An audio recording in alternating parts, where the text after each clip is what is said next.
Hello viewers, welcome to Civil Engineering classes.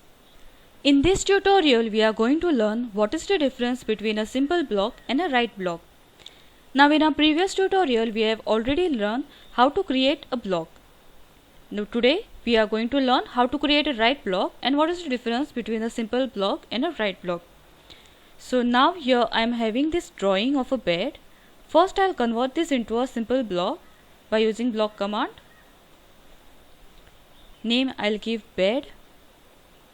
Now if you don't know how to create a block, you can please refer to my previous videos.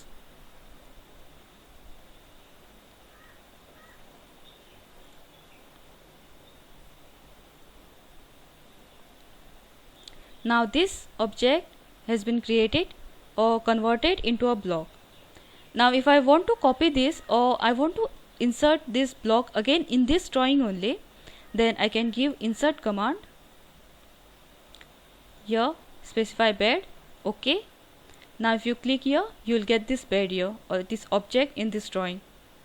Now similarly, if I want to copy this or I want to insert this object or this block in some another drawing, if I open some other drawing and here if I try to insert that block,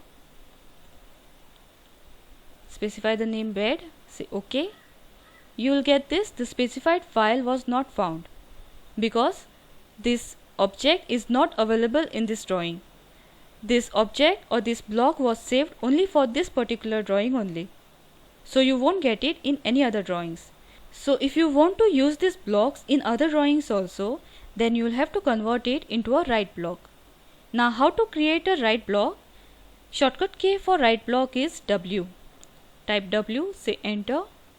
Now here you will get this option, block entire drawing object. You select this object. Now pick point. I'll pick this point. Now select object.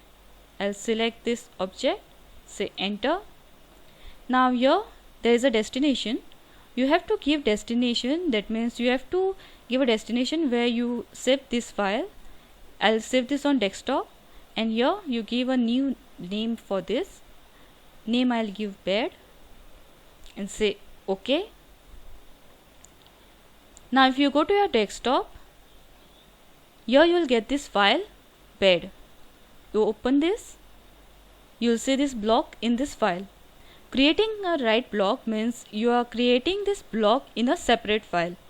You will save this block as a separate file so that you can use it in any of your drawings. So if you go to some other drawings, if you go to this drawing, now here if I try to insert that block, I'll give insert command. Here I'll give browse, go to desktop. Now here you will get your file bed, say open and say OK. Now click here and you will get this object here. Now you can adjust the scale of this object as per your current drawing. Now this is the way of using the right block, and this is the difference between a block and a right block. So hope you all have understood how to use the block and the right block. So if you like this video, please like and subscribe our channel to learn more about the AutoCAD. Thanks for watching. Have a nice day.